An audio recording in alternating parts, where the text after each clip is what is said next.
ఇచ్చారు. నిందితుడిని అరెస్ట్ చేశామని వస్తున్న వార్తల్లో నిజం లేదన్నారు. పుకార్లు నమ్మొద్దని సూచించారు. పోలీస్ స్టేషన్ కు తీసుకొచ్చిన వ్యక్తికి ఈ దాడికి ఎలాంటి సంబంధం లేదని స్పష్టం చేశారు. నిందితుడు ఇంకా దొరకలేదని, అతని కోసమే ముమ్మరంగా గాలిస్తున్నామని పోలీసులు వెల్లడించారు.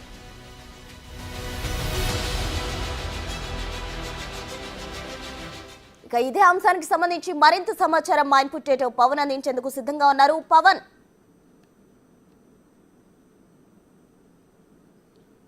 దాదాపుగా 30కి పైగా ప్రత్యేక బృందాలను ఏర్పాటు చేసి సైఫ్ పైన దాడికి పాల్పడ్డ నిందితుడి కోసం మహారాష్ట్ర పోలీసులు అయితే తీవ్ర గాలింపు చేపట్టారు. అటు ముంబై బాంద్రా పోలీసులు, బాంద్రా డీసీపీ దీక్షిత్ ఆధ్వర్యంలో, అట్లనే క్రైమ్ బ్రాంచ్ పోలీసుల ఆధ్వర్యంలో ఈ బృందాలన్నీ కూడా పనిచేస్తున్నాయి. నిన్న ఒక అనుమానితుడు ఏదైతే సీసీ కెమెరాలో సైఫ్ పైన దాడి చేసిన తర్వాత కిందికి దిగుతున్న క్రమంలో 6th ఫ్లోర్లో సీసీ కెమెరాలో నిందితుడి కదలికలు రికార్డ్ అయినాయి. ఆ ఫోటోని ఇప్పటికే రిలీజ్ చేశారు. అలానే పోలి ఉన్న ఒక వ్యక్తిని నిన్న బాంద్రా పోలీసులు అదుపులోకి తీసుకున్నారు. బాంద్రా పోలీస్ స్టేషన్ కి తరలించి అతన్ని విచారించారు. ఒక దశలో నిందితుడు దొరికాడంటూ పెద్ద ఎత్తున ప్రచారం జరిగింది. కానీ ముంబై పోలీసులు మాత్రం దాన్ని ఖండించారు. ఇంకా కూడా నిందితుడి కోసం తీవ్ర గాలింపు జరుగుతూ ఉంది. నిన్న తీసుకొచ్చిన వ్యక్తికి అటు సైఫ్ పైన దాడికి ఎటువంటి సంబంధం లేదంటూ చెప్తూ వచ్చారు. అయితే అటు పోలీసులు అనేక మంది అనుమానితుల్ని అదుపులోకి తీసుకొని విచారిస్తున్నారు. 2 రోజుల క్రితం అటు సల్మానీ అనే వ్యక్తి అటు సైఫ్ అలీ ఖాన్ ఇంట్లో అటు పనిచేశాడు. ఆయన కార్పెంటర్ పనిచేశాడు. అతన్ని కూడా అదుపులోకి తీసుకొని విచారిస్తున్నారు. కానీ అతనికి ఈ ఘటనకి ఎటువంటి సంబంధం లేదంటూ తెలుస్తుంది. అయితే సైఫ్ ఇంట్లోకి నేరుగా ఆగంతకుడికి చొరబడడానికి లోపల పనిచేసిన వాళ్ళు కారణమై ఉంటారు. లేకుంటే గతంలో ఎవరైనా పని వాళ్ళుగా కొద్ది రోజులు చేసిపోయిన వాళ్ళ ఇచ్చిన ఇన్ఫర్మేషన్తోనే ఆగంతకుడికి లోపలికి ప్రవేశించి ఉండొచ్చు అన్న అనుమానాల నేపథ్యంలోనే అటు సైఫ్ అలీ ఖాన్ ఇంట్లో ఉన్న పని వాళ్ళందరినీ కూడా అటు విచారిస్తూ ఉన్నారు పోలీసులు. ఇప్పటికే ఎన్కౌంటర్ స్పెషలిస్ట్గా పేరు పొందిన ఏసీపీ, క్రైమ్ బ్రాంచ్ ఏసీపీగా పనిచేస్తున్న దయానాయక్ కూడా ఈ కేసుని ఆయన కూడా ఫాలో అవుతూ ఉన్నారు. అనేక మంది హ్యూమన్ ఇంటెలిజెన్స్ ద్వారా, ఇన్ఫార్మర్ల వ్యవస్థ ద్వారా కూడా ఎవరు ఈ దాడికి పాల్పడ్డారు అనే దానిపైన కూడా పూర్తి స్థాయిలో విచారణ చేస్తున్నారు. అయితే నిన్న ఎవరైతే సైఫ్ అలీ ఖాన్ పైన దాడికి పాల్పడ్డాడో ఆ వ్యక్తి కదలికలు వేరే చోట కూడా కనిపించాయి. అతను బట్టలు మార్చుకొని ఏదైతే దాడికి పాల్పడిన సమయంలో ఉన్న దుస్తులు కాకుండా వేరే రంగు దుస్తులు ధరించి తిరుగుతున్నట్లుగా కూడా పోలీసులు గుర్తించారు. ఈ నేపథ్యంలో అతన్ని పట్టుకోవడానికైతే తీవ్ర స్థాయిలో ప్రయత్నాలు అయితే జరుగుతున్నాయి. ఖచ్చితంగా దీని వెనకాల విద్రోహ చర్య ఉండొచ్చు, మాఫియా హస్తం ఉండొచ్చు అన్న వార్తలు కూడా వస్తున్న నేపథ్యంలో దాన్ని పూర్తిగా పోలీసులు కుట్టిపడేశారు. కేవలం దొంగతనానికి వచ్చారు. ఆ దొంగతనాన్ని ఎదుర్కొనే ఆ సమయంలో జరిగిన ఘర్షణలో భాగంగానే దాడి జరిగింది కానీ ఎటువంటి మాఫియా కోణం లేదంటూ పోలీసులు కూడా చెప్తున్నారు. ఎందుకంటే ఇప్పటిదాకా సైఫ్ అలీ ఖాన్ ఎప్పుడు కూడా తనకు బెదిరింపు కాల్సి వస్తున్న విషయం కానీ లేకుంటే మరొకటి కానీ ఎప్పుడు కూడా చెప్పలేదు. కాబట్టి మాఫియా కోణం ఉండే అవకాశం లేదంటూ పోలీసులు కూడా చెప్తున్నారు. అయితే నిన్న ఆ దాడికి పాల్పడ్డ వ్యక్తి కేవలం దోపిడీ కోసమే వచ్చాడు. అప్పుడు జరిగిన ఘటనలో ఆయన ఆకస్మికంగా దాడి చేశాడనే పోలీసులు భావిస్తున్నారు. ఏమైనప్పటికీ రాబోయే కొద్ది గంటల్లో అతన్ని పట్టుకోవడానికైతే ముమ్మర ప్రయత్నాలైతే కొనసాగిస్తున్నారు. ముంబై దాటి బయటికి పోయే పరిస్థితి లేదు. ఎందుకంటే ముంబై చుట్టూతా కూడా నాకాబందీ చేసిన అంతగా బందోబస్తు ఏర్పాటు చేశారు. అతను పూర్తిగా జనసంచారం ఉన్న ప్రాంతాలలోనే పోలీసులు కళ్ళుగప్పి తిరిగే ప్రయత్నం చేస్తున్నట్టుగా కూడా పోలీసులు గుర్తించారు. ఎక్కువ రద్దీ ఉండే ప్రాంతాలలోనే అతను సంచరిస్తున్నట్లుగా పోలీసులు అయితే అనుమానిస్తున్నారు. ఈ నేపథ్యంలో అతన్ని పట్టుకునేందుకు కూడా అటు పోలీసులు మరిన్ని ప్రత్యేక బృందాలను కూడా ఏర్పాటు చేసి అతని సీసీ కెమెరాలన్నీ కూడా జల్లెడ పడుతున్న పరిస్థితి అయితే ఉంది.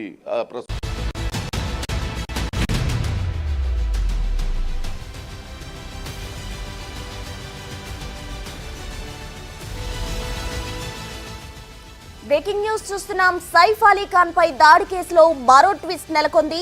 అసలు ఎవరిని ఇంతవరకు అరెస్ట్ చేయలేదని ముంబై పోలీసులు క్లారిటీ ఇచ్చారు. నిందితుడిని అరెస్ట్ చేశామని వస్తున్న వార్తల్లో నిజం లేదన్నారు.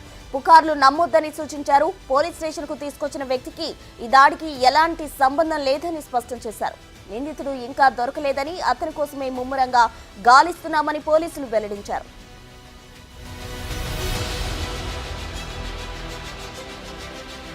ఇక ఇదే అంశానికి సంబంధించి మరింత సమాచారం మా ఇన్పుట్ ఎడిటర్ పవన్ అందించేందుకు సిద్ధంగా ఉన్నారు. పవన్, ప్రస్తుతం దాదాపుగా 30కి పైగా ప్రత్యేక బృందాలను ఏర్పాటు చేసి సైఫ్ పైన దాడికి పాల్పడ్డ నిందితుడి కోసం మహారాష్ట్ర పోలీసులు అయితే తీవ్ర గాలింపు చేపట్టారు. అటు ముంబై బాంద్రా పోలీసులు, బాంద్రా డీసీపీ దీక్షిత్ ఆధ్వర్యంలో, అట్లనే క్రైమ్ బ్రాంచ్ పోలీసుల ఆధ్వర్యంలో ఈ బృందాలన్నీ కూడా పనిచేస్తున్నాయి. నిన్న ఒక అనుమానితుడు ఏదైతే సీసీ కెమెరాలో సైఫ్ పైన దాడి చేసిన తర్వాత కిందికి దిగుతున్న క్రమంలో 6th ఫ్లోర్లో సీసీ కెమెరాలో నిందితుడి కదలికలు రికార్డ్ అయినాయి. ఆ ఫోటోని ఇప్పటికే రిలీజ్ చేశారు.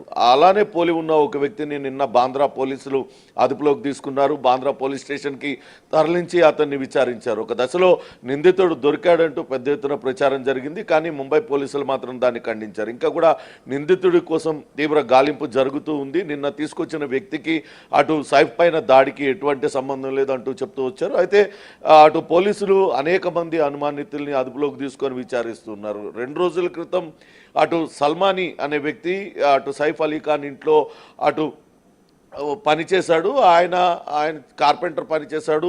అతన్ని కూడా అదుపులోకి తీసుకొని విచారిస్తున్నారు. కానీ అతనికి ఈ ఘటనకి ఎటువంటి సంబంధం లేదంటూ తెలుస్తుంది. అయితే సైఫ్ ఇంట్లోకి నేరుగా ఆగంతకుడికి చొరబడడానికి లోపల పనిచేసిన వాళ్ళు కారణమై ఉంటారు. లేకుంటే గతంలో ఎవరైనా పని వాళ్ళుగా కొద్ది రోజులు చేసిపోయిన వాళ్ళ ఇచ్చిన ఇన్ఫర్మేషన్తోనే ఆగంతకుడు లోపలికి ప్రవేశించి ఉండొచ్చు అన్న అనుమానాల నేపథ్యంలోనే అటు సైఫ్ అలీ ఖాన్ ఇంట్లో ఉన్న పని వాళ్ళందరినీ కూడా అటు విచారిస్తూ ఉన్నారు పోలీసులు. ఇప్పటికే ఎన్కౌంటర్ స్పెషలిస్ట్గా పేరు పొందిన ఏసీపీ, క్రైమ్ బ్రాంచ్ ఏసీపీగా పనిచేస్తున్న దయానాయక్ కూడా ఈ కేసుని ఆయన కూడా ఫాలో అవుతూ ఉన్నారు. అనేక మంది హ్యూమన్ ఇంటెలిజెన్స్ ద్వారా, ఇన్ఫార్మర్ల వ్యవస్థ ద్వారా కూడా ఎవరు ఈ దాడికి పాల్పడ్డారు అనే దానిపైన కూడా పూర్తి స్థాయిలో విచారణ చేస్తున్నారు. అయితే నిన్న ఎవరైతే సైఫ్ అలీ ఖాన్ పైన దాడికి పాల్పడ్డాడో ఆ వ్యక్తి కదలికలు వేరే చోట కూడా కనిపించాయి. అతను బట్టలు మార్చుకొని ఏదైతే దాడికి పాల్పడిన సమయంలో ఉన్న దుస్తులు కాకుండా వేరే రంగు దుస్తులు ధరించి తిరుగుతున్నట్లుగా కూడా పోలీసులు గుర్తించారు. ఈ నేపథ్యంలో అతన్ని పట్టుకోవడానికైతే తీవ్ర స్థాయిలో ప్రయత్నాలు అయితే జరుగుతున్నాయి. ఖచ్చితంగా దీని వెనకాల విద్రోహ చర్య ఉండొచ్చు, మాఫియా హస్తం ఉండొచ్చు అన్న వార్తలు కూడా వస్తున్న నేపథ్యంలో దాన్ని పూర్తిగా పోలీసులు కుట్టిపడేశారు. కేవలం దొంగతనానికి వచ్చారు. ఆ దొంగతనాన్ని ఎదుర్కొనే ఆ సమయంలో జరిగిన ఘర్షణలో భాగంగానే దాడి జరిగింది కానీ ఎటువంటి మాఫియా కోణం లేదంటూ పోలీసులు కూడా చెప్తున్నారు. ఎందుకంటే ఇప్పటిదాకా సైఫ్ అలీ ఖాన్ ఎప్పుడు కూడా తనకు బెదిరింపు కాల్సి వస్తున్న విషయం కానీ లేకుంటే మరొకటి కానీ ఎప్పుడు కూడా చెప్పలేదు. కాబట్టి మాఫియా కోణం ఉండే అవకాశం లేదంటూ పోలీసులు కూడా చెప్తున్నారు. అయితే నిన్న ఆ దాడికి పాల్పడ్డ వ్యక్తి కేవలం దోపిడీ కోసమే వచ్చాడు.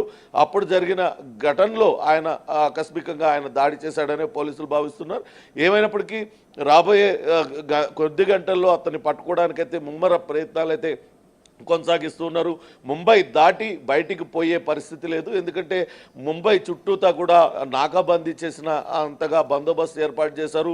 అతను పూర్తిగా జనసంచారం ఉన్న ప్రాంతాలలోనే పోలీసులు కళ్ళుగప్పి తిరిగే ప్రయత్నం చేస్తున్నట్టుగా కూడా పోలీసులు గుర్తించారు. ఎక్కువ రద్దీ ఉండే ప్రాంతాలలోనే అతను సంచరిస్తున్నట్లుగా పోలీసులు అయితే అనుమానిస్తున్నారు. ఈ నేపథ్యంలో అతన్ని పట్టుకునేందుకు కూడా అటు పోలీసులు మరిన్ని ప్రత్యేక బృందాలను కూడా ఏర్పాటు చేసి అతని సీసీ కెమెరాలన్నీ కూడా జల్లెడ పడుతున్న పరిస్థితి అయితే ఉంది ప్రస్తుతం.